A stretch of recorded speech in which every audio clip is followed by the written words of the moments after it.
Hey folks, it's Ray Clay again, and today I want to take a few minutes to talk about remediation. And I'm going to refer to the meeting that was at Millbrook several months ago, where we got to question some of the representatives from ALTON Gas on the different things that we're concerned about. Now we go back to those core samples again, and my question to one of the ALTON reps was, well, when you're brining these caverns out, and inevitably you're going to run into some stuff that you're not planning on running into, what happens then?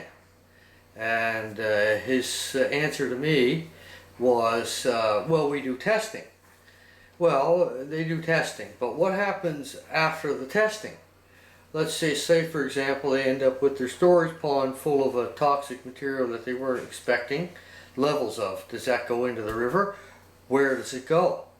Well, there's no plan that I'm aware of, or that is written down, or that there's any obligation on their part to hold to with regards to this waste, or toxic, more toxic than what they're expecting it to be. There's not a lagoon site like you have for dumping septic waste off-site somewhere that's been approved. So the question is, what happens to this material if they do the testing and they find out that it shouldn't be dumped in the river?